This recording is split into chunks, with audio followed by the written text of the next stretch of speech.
PSSI tengah proses naturalisasi pemain keturunan untuk timnas Indonesia di luar nama yang pernah disebut. Anggota Exco PSSI Arya Sinulinga menegaskan PSSI tengah memproses naturalisasi sejumlah pemain keturunan untuk memperkuat timnas Indonesia. Meski tidak menyebutkan siapa pemain yang dimaksud, Arya Sinulinga mengatakan pemain-pemain yang tengah diproses di luar nama-nama yang sedang beredar saat ini. Untuk posisi pemain yang tengah menjalani proses naturalisasi adalah pemain belakang dan tengah. Sedangkan untuk pemain depan masih dalam proses pencarian. Hanya saja tidak diketahui secara pasti pemain keturunan yang sedang menjalani proses naturalisasi ini diperuntukkan bagi timnas Indonesia kelompok umur atau timnas Indonesia senior. Sekadar diketahui pelatih timnas Indonesia U19 Indra Syafri baru-baru ini mengatakan akan ada 3 pemain yang diproses menjadi warga negara Indonesia. Seperti yang diungkapkan manajer timnas Indonesia U19 Ahmad Zaki, 3 pemain keturunan yang menjalani proses naturalisasi adalah Dion Marks berposisi bek tengah, Tim Gibbons fullback kiri, dan Mauresmo Hinoke sebagai winger. Namun jika merujuk kepada perkataan Arya Sinulinga yang mengatakan pemain keturunan ini di luar nama yang pernah disebut, otomatis Dion Marks, Tim Gibbons, dan Mauresmo Hinoke bukan sosok yang dimaksud. Sebab 3 pemain ini sudah sering dibahas, termasuk telah memperkuat timnas Indonesia U20 di Toloncup 2024. Berhubung pemain yang dimaksud tak pernah dibahas sebelumnya, timnas Indonesia lolos fase 3 kualifikasi Piala Dunia, naturalisasi jadi strategi penting. Ragam komentar mengiringi keberhasilan timnas Indonesia melaju ke babak ketiga kualifikasi Piala Dunia. Ragam komentar pun tak lepas membahas kunci sukses dari Garuda melaju jauh di babak kualifikasi Piala Dunia, mengingat pencapaian tersebut adalah kali pertamanya. Sebelumnya timnas Indonesia selalu kandas di babak penyisihan grup dan tentunya kalah bersaing dari 2 tim Asia Tenggara seperti Thailand dan Vietnam. Namun itu dulu, kini Indonesia menjadi kekuatan baru sepak bola Asia Tenggara. Selain permainan ciamik dan pantang menyerang, timnas Indonesia adalah strategi naturalisasi pemain diaspora untuk memperkuat timnas Indonesia jadi strategi penting dalam pencapaian sejarah sepak bola Indonesia. Para pemain berdarah Indonesia sukses menjawab kepercayaan masyarakat Indonesia dengan kerja keras sepanjang pertandingan. Mereka pun kini menjadi bagian sejarah sepak bola Indonesia. Karena selain lolos fase 3 kualifikasi Piala Dunia zona Asia, timnas Indonesia pun dipastikan lolos Piala Asia yang akan dilaksanakan di Arab Saudi pada Januari 2027 mendatang. Kejutan timnas Indonesia diperkuat pemain baru di putaran ketiga kualifikasi Piala Dunia. KNVB Campus dan para jebolan yang dicomot timnas Indonesia. Timnas Indonesia kini dipenuhi talenta-talenta hebat keturunan Belanda yang digembleng lewat KNVB Campus. Terbukti pengaruh didikan KNVB Campus itu banyak hasilkan pemain berkualitas. Meski pernah dijajah lama, kini Republik Indonesia berhubungan baik dengan Belanda.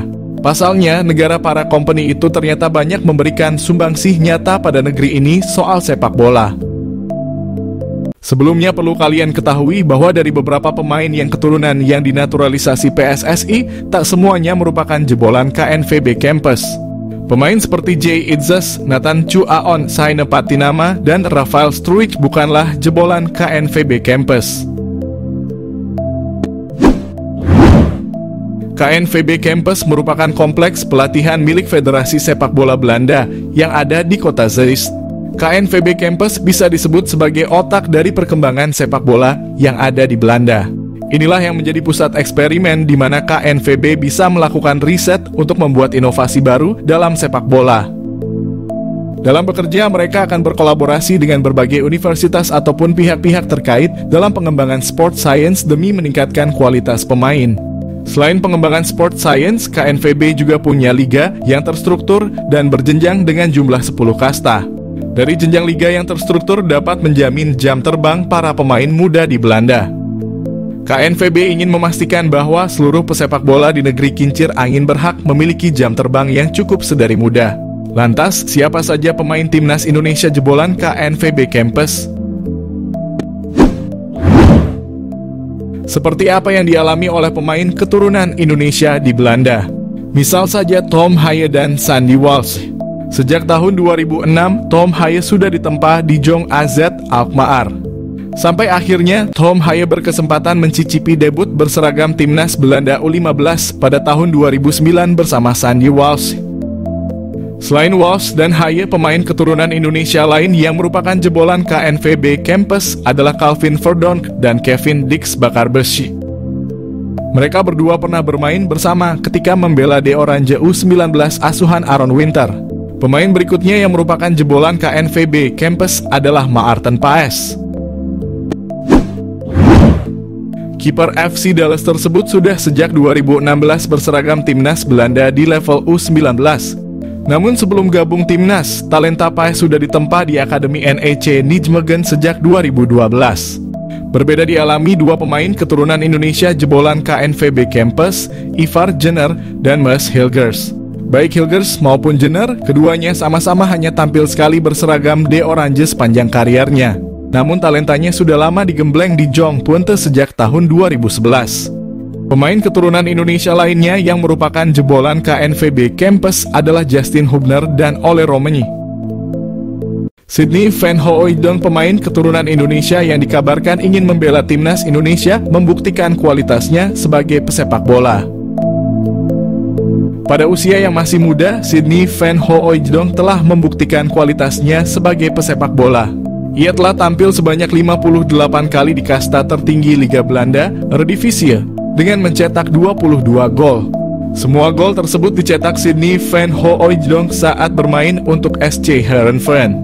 Musim terbaiknya adalah pada musim 2022 di mana ia berhasil mencetak 16 gol dari 33 penampilan bersama SC Heerenveen di Liga Belanda. Dan karena performa apik Sydney Van Hooijdonk tersebut, ia segera dipanggil kembali oleh klub asalnya, Bologna. Pada musim ini, Sydney Van Hooijdonk telah mencatat 8 penampilan di berbagai kompetisi bersama Bologna dengan 1 gol di koleksinya. Selain itu, Sydney Van Hooijdonk juga memiliki 2 caps bersama timnas Belanda U21, menunjukkan bahwa ia bukanlah pesepak bola sembarangan. Namun dari mana asal isu bahwa Sydney Van Hooijdonk akan dinaturalisasi menjadi warga negara Indonesia? Kabar tersebut mulai beredar setelah staf ahli Kemenpora RI Hamdan Hamadan mengungkapkan bahwa ada seorang pemain kelas A yang berkeinginan membela timnas Indonesia. Hamdan menyatakan bahwa pemain tersebut bermain untuk salah satu klub terbaik di dunia. Hamdan Hamadan mengatakan ada seorang pemain kelas A yang bermain di salah satu klub terbaik dunia yang ingin dinaturalisasi timnas Indonesia. Hal tersebut diungkapkan Hamdan setelah ada tuduhan bahwa para pemain yang dinaturalisasi timnas Indonesia saat ini kualitasnya biasa-biasa saja dan tidak mungkin membela negaranya. 3. Pemilik 19 caps di Eredivisie ini bertemu staf ahli Kemenpora, calon pemain naturalisasi baru timnas Indonesia. Timnas Indonesia mendapat kabar gembira jelang mengikuti putaran ketiga kualifikasi Piala Dunia 2026 zona Asia. Winger Vitesse Arnhem keturunan Indonesia, Miliano Jonathans, bertemu dengan staf ahli Kemenpora, Hamdan Hamadan. Hal ini diketahui dari unggahan Hamdan Hamadan di akun Instagram pribadinya. Senang bertemu Anda lagi Jonathans dan keluarga. Nikmati liburan Anda @milianojonathans_, tulis Hamdan Hamadan di Instagram story miliknya. Belum diketahui perbincangan apa yang dilakukan Hamdan dan Jonathans beserta keluarganya. Jika Jonathans masuk program naturalisasi, kekuatan timnas Indonesia akan semakin bertambah. Pemain berdarah Maluku ini bisa bermain di beberapa posisi seperti sayap kanan, kiri, gelandang tengah, gelandang serang, dan penyerang. Meski perolehan gol dan asisnya tidak banyak, Jonathans memiliki pengalaman cukup mumpuni bermain di Eredivisie. Meski usianya baru 20 tahun, Jonathans telah bermain sebanyak 19 kali di Eredivisie untuk Vitesse Arnhem. Apabila PSSI serius untuk menaturalisasi Jonathans, lini depan skuad Garuda akan semakin mengerikan. Dia bisa berkolaborasi dengan Ragnar Oratmangoen dan Rafael Struijk di lini depan timnas Indonesia. Miliano Jonathans target naturalisasi timnas Indonesia. Suntikan tenaga tengah atau sayap. Timnas Indonesia telah bertekad lolos ke putaran keempat kualifikasi Piala 2026. Untuk memuluskan misi itu, timnas Indonesia dikabarkan akan menambah kekuatan baru. Salah satu yang merupakan pemain santer yang telah diberitakan akan segera di WNI-kan demi timnas Indonesia adalah Miliano Jonathans, yang merupakan penyerang Vitesse Arnhem yang bermain pada kasta kedua Belanda. Gelandangan Miliano Jonathans yang berusia 20 tahun ini yang mempunyai darah keturunan Depok, Jawa Barat, telah mengakui sudah menjalinkan komunikasi baik dengan PSSI terkait rencana naturalisasinya. Apabila semuanya akan berjalan sesuai rencana, maka PSSI ini akan segera memproses naturalisasi Miliano Jonathans sama seperti saat mereka melakukan terhadap Eleanor Reinders dan Max Hilgers. Dengan kehadiran Miliano Jonathans ini tentunya akan berdampak kepada daya gedor timnas Indonesia. Pemain yang mempunyai tinggi badan 178 itu tak hanya mampu sebagai gelandangan bertahan, akan tetapi ia juga mampu menjadi gelandang serangan, namun juga diplot sebagai penyerang sayap. Miliano Jonathans juga pernah hadir dalam 10 pertandingan pada ajang Eerste Divisie dengan torehan 6 gol dan 2 assist. Pastinya torehan tersebut akan membuat sangat berharap bahwa Miliano bisa secepatnya bergabung dengan Jay Elzes dan kawan-kawan. PSSI diharapkan untuk tidak berlama-lama karena bisa saja Miliano akan berubah pikiran karena dia juga mempunyai kans memperkuat timnas Belanda U21. Dengan skema 4-3-3 yang telah diterapkan, Miliano sangat memungkinkan dalam mengisi sebuah posisi lini tengah bersama Tom Haye ataupun dengan Nathan Chuaon. Dan dia juga bisa dijadikan sebagai penyerang sayap kiri ataupun sayap kanan dalam upaya melancarkan aliran bola kepada dua tombak timnas Indonesia, Ragnar Orotmangoen dan Rafael Struijk. Miliano Jonathans mengaku telah Miliano Jonathans yang selalu disebut menjadi naturalisasi timnas Indonesia saat ini, dia telah mengaku bahwa sudah menjalin komunikasi baik dengan pelatih timnas Indonesia. Miliano Jonathans dapat masuk naturalisasi karena dia sendiri memiliki garis keturunan dari Depok, Jawa Barat. Miliano Jonathans sendiri tengah bertanding bersama Vitesse Arnhem di Eerste Divisie atau kasta kedua Liga Belanda. Miliano Jonathans telah ditanyakan apakah pernah dihubungi. Dengan santainya dia menjawab, "Ya, kami masih berkomunikasi," jawabnya dinukil dari ESPN Belanda. Miliano Jonathans sendiri mengaku masih membuka peluang untuk membela timnas Indonesia. Diketahui Miliano juga pernah dipromosikan ke tim utama sejak tahun 2022, akan tetapi karena usianya yang masih muda dia lebih turun di Liga Belanda U21.